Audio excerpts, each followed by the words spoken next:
in the series of Environment and Ecology. Today we will discuss about DO, BOD and COD. What are all three terms and how can we explain with differentiating all the three? सबसे पहले हम discuss करेंगे dissolved oxygen को. So what is dissolved oxygen? जिस तरह से human beings या land पर रहने वाले ऑर्गेनिजम्स एटमॉस्फेयर से ऑक्सीजन को कंज्यूम करते हैं इन देयर रेस्पिरेशन प्रोसेस, उसी तरह से जो एक्वेटिक एनिमल्स होते हैं वो वाटर में डिसॉल्व्ड ऑक्सीजन को लेते हैं. यानी कि उन्हें जो ऑक्सीजन मिलती है अपनी रेस्पिरेशन प्रोसेस में वो डिसॉल्व्ड फॉर्म में होती है, जो कि वाटर में डिसॉल्व रहती है. डायरेक्ट एटमॉस्फेयर से वो गैसेस फॉर्म में उसे नहीं इनहेल कर सकते हैं. तो ये होती है डिसॉल्व्ड ऑक्सीजन, यानी ऑक्सीजन का वाटर में dissolved form, not in the gases form. फिर आप देखेंगे कि डिसॉल्व्ड ऑक्सीजन जो होती है उसका क्या रोल होता है एक्वेटिक लाइफ में, इकोसिस्टम को हेल्दी रखने में. किस तरह से डिसॉल्व्ड ऑक्सीजन के कम होने से या ज्यादा होने से एनवायरनमेंट पे या एक्वेटिक इकोसिस्टम पे इम्पैक्ट पड़ता है. इस इमेज में आप देख रहे हैं, देखिए इस इमेज में क्लियरली समझ आ रहा है कि जो भी वाटर बॉडी है अगर उसके पास से हाउस होल्ड वेस्ट या इंडस्ट्रियल वेस्ट रिलीज हो रहा है, रिलीज होगा तो उन वेस्ट में क्या होता है, न्यूट्रिएंट्स होते हैं. अब उन न्यूट्रिएंट्स को अगर वाटर बॉडी में रिलीज किया जा रहा है तो वाटर बॉडी में नीचे जो सेडिमेंट्स है, जो सॉइल है, उसमें से कुछ ऐसे फीडिंग एल्गी रिलीज होंगे जो कि न्यूट्रिएंट्स को फीड करने के लिए ऊपर आएंगे. अब अगर ऐसे ऑर्गेनिजम्स, ऐसे एल्गी यहाँ पर रिलीज होंगे जो कि न्यूट्रिएंट्स को फीड करने के लिए आ रहे हैं, तो वो इन न्यूट्रिएंट्स को डिकम्पोज करने के लिए ऑक्सीजन लेंगे. उनकी ऑक्सीजन की अपनी डिमांड होगी. अगर वो सारी की सारी और ऑक्सीजन जो है वाटर से ले लेंगे, डिसॉल्व्ड ऑक्सीजन को ले लेंगे, जो कि एक तरह से अनहेल्दी एनवायरनमेंट क्रिएट कर रहे हैं. ऐसे न्यूट्रिएंट्स को ऑक्सीडाइज करने के लिए अगर ये न्यूट्रिएंट्स काफी सारी ऑक्सीजन को कंज्यूम कर लेंगे तो वाटर में जो डिसॉल्व्ड ऑक्सीजन है उसका लेवल धीरे धीरे करके कम हो जाएगा और जो फ्रेश वाटर ऑर्गेनिजम्स है उनके लिए ऑक्सीजन कम बचेगा. समझ में आया? यहाँ पे देखिए, यहाँ से न्यूट्रिएंट्स रिलीज हुए, सेडिमेंट्स ने दूसरे न्यूट्रिएंट्स फीडिंग एल्गी को रिलीज किया न्यूट्रिएंट्स को कंज्यूम करने के लिए, तो यहाँ पे ऑक्सीजन का लेवल कम हो गया. ऑक्सीजन का लेवल कम हो गया और यहाँ पे क्या है, काफी सारे ऐसे एल्गी प्रोड्यूस हो गए हैं जो कि इन सेडिमेंट्स को, इन न्यूट्रिएंट्स को कंज्यूम करने के लिए आ रहे हैं. तो एक्वेटिक लाइफ क्या होगी, स्ट्रेस हो जाएगी, यानी ऑक्सीजन उन्हें नहीं मिल पाएगी and they are starting to die. Okay, फिर यहाँ पे क्या होगा, sediments release hydrogen sulphide gas which smells like rotten eggs. ये जो सेडिमेंट्स हैं, ये जो न्यूट्रिएंट्स को कंज्यूम करने के लिए आए हैं, ये क्या करेंगे, हाइड्रोजन सल्फाइड को रिलीज करेंगे. अब हाइड्रोजन सल्फाइड रिलीज होगी, ये एक हार्मफुल गैस है जिसमें से एक फाउल स्मेल क्रिएट होती है जस्ट लाइक रॉटन एग्स, जिसकी वजह से पूरा का पूरा जो वाटर है वो पॉल्यूट हो जाएगा. तो ये हमारा हुआ डिसॉल्व्ड ऑक्सीजन में कमी कैसे आती है, पॉल्यूशन की वजह से. फिर आप यहाँ पे देखेंगे, अगर इस प्रॉब्लम का सॉल्यूशन ढूंढने के लिए हम किसी वाटर बॉडी में ऑक्सीजन को बाहर से ऐड करते हैं तो वो किस तरह से होती है. अगर यहाँ पे हमने लिक्विड ऑक्सीजन को वाटर बॉडी में आर्टिफिशियल तरीके से ऐड कर दिया तो low oxygen river water is mixed with oxygen and return to the river. तो यहाँ पे क्या होगा, ये देखिए, जो भी एक्वेटिक ऑर्गेनिजम्स हैं उनके लिए ऑक्सीजन मिलने लगेगी. ऑक्सीजन मिलने लगेगी तो क्या होगा, यहाँ पे nitrogen, natural release of nitrogen to the atmosphere increase, यानी नाइट्रोजन का लेवल जो है वो एटमॉस्फेयर में बढ़ने लगेगा. फिर यहाँ पे जो लो ऑक्सीजन थी, न्यूट्रिएंट्स जो ऑक्सीजन को ले रहे थे वो क्या होंगे, nutrients are locked away in sediment where they do not feed algae. तो ऐसे न्यूट्रिएंट्स जो कि सेडिमेंट से जनरेट हो रहे थे, इन न्यूट्रिएंट्स को कंज्यूम करने के लिए वो भी धीरे धीरे कम हो जाएंगे. यानी आर्टिफिशियल तरीके से हमने ऑक्सीजन को यहाँ पे ऐड कर दिया ताकि जो डिसॉल्व्ड ऑक्सीजन है उसका लेवल कम ना हो सके. फिर हम यहाँ पे देखते हैं, presence of organic and inorganic waste in water decreases the dissolved oxygen content of the water. यही चीज अभी हमने पढ़ी, जो भी ऑर्गेनिक और इनऑर्गेनिक वेस्ट वाटर बॉडी में जा रहा है, चाहे वो हाउस होल्ड से हो, इंडस्ट्रियल हो या जो भी हो, उसकी वजह से ऑक्सीजन की डिमांड जो है वो बढ़ जाती है, क्योंकि उसे कन्वर्ट करना होता है, उसे कॉम्प्लेक्स से सिंपलर कंपाउंड में कन्वर्ट करना होता है। तो जिसकी वजह से फ्रेश वाटर जो एनिमल्स हैं, ऑर्गेनिजम्स हैं, उनके लिए ऑक्सीजन की कमी हो जाती है। तो इस तरह से जो सिचुएशन जनरेट होती है उसे हम बोलते हैं बायोलॉजिकल ऑक्सीजन डिमांड। तो बायोकेमिकल ऑक्सीजन डिमांड क्या होती है? BOD is the amount of dissolved oxygen needed by aerobic biological organisms to break down organic material present in a given water sample at certain temperature over a specific time period.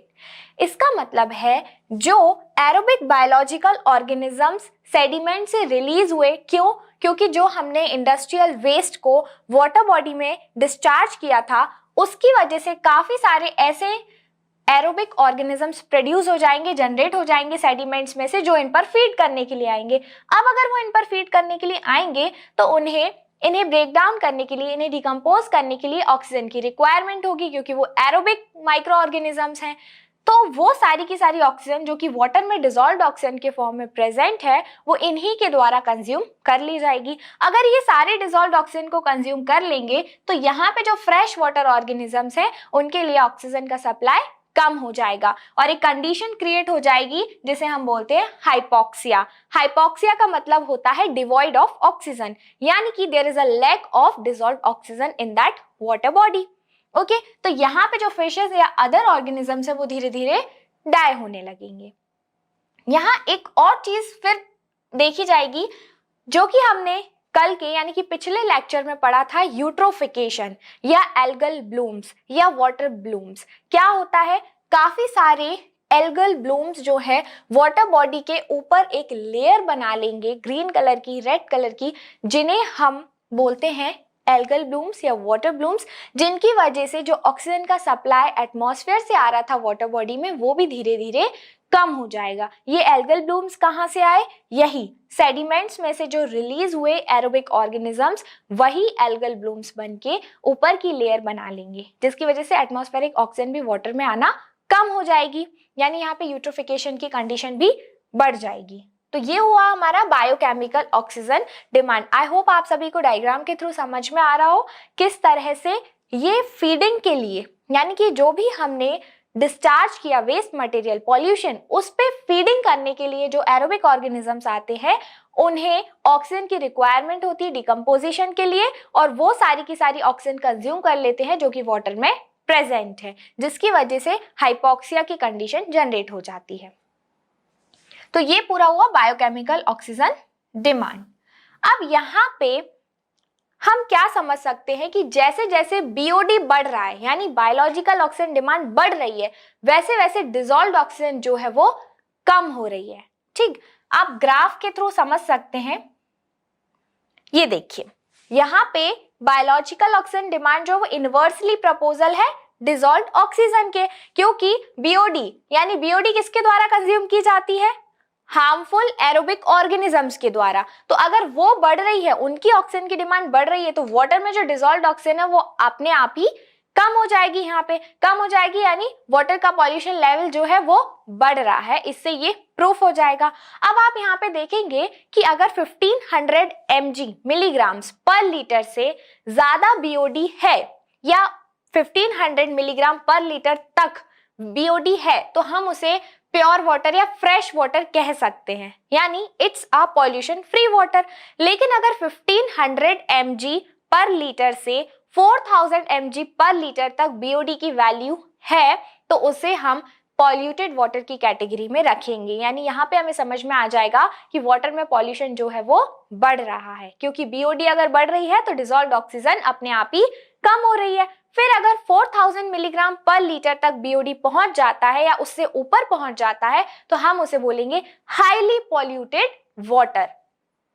Graph में आप देखेंगे जब भी कोई river start होती, जहां से उसका स्टार्टिंग पॉइंट होता है, यानी कि उसके शोर पे काफी सारा वेस्ट मटेरियल जनरेट होता है। आप कहीं पे भी देख लीजिए, यहाँ पे अगर हम गंगा घाट की बात करें तो जहां पे घाट है, यानी जो कि लैंड के पास वाला एरिया, वहां सबसे ज्यादा डिस्चार्ज किया जाएगा। तो वहां पे अगर डिस्चार्ज ज्यादा है तो वहां सेडिमेंट से एरोबिक ऑर्गेनिजम्स भी ज्यादा होंगे जो कि उसे फीड करने के लिए आएंगे। तो ऐसी जगह पे बीओडी बहुत ज्यादा होगा और डिसॉल्व्ड ऑक्सीजन की वैल्यू बहुत कम होगी। ये देखिए, ये बीओडी की लाइन है, ऐसी जगह पे बीओडी ज्यादा होगा और डिसॉल्व्ड ऑक्सीजन कम होगा।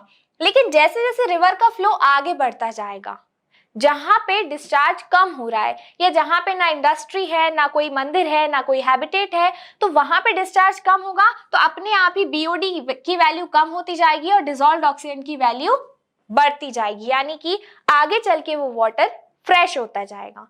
सिंपल से एग्जाम्पल से आप समझ सकते हैं कि आप नर्मदा के किसी शोर पे या गंगा घाट की बात कर रहे हैं, बनारस की बात कर रहे हैं, लखनऊ की बात कर रहे हैं, जहां पे सिटीज हैं उसके किनारे पे, वहां पे बीओडी बहुत ज्यादा होगा यानी डिसॉल्व्ड ऑक्सीजन कम होगा। जैसे जैसे वो बाहर अपना फ्लो कंटिन्यू कर रही है, किसी ऐसी जगह पे पहुंच रही है जो कि माउंटेन से सराउंडिंग है, जहां पे हैबिटेट नहीं है, पॉपुलेशन नहीं है, एग्रीकल्चर भी नहीं है, तो वहां पे अपने आप ही उसका वाटर जो है वो फ्रेश रहेगा, डिसॉल्व्ड ऑक्सीजन की वैल्यू ज्यादा हो जाएगी। तो ये आपको सिंपल लैंग्वेज में समझना है कि बायोकेमिकल ऑक्सीजन डिमांड और डिसॉल्व्ड ऑक्सीजन में कैसा रिलेशन है। तो they are inversely proportional to each other.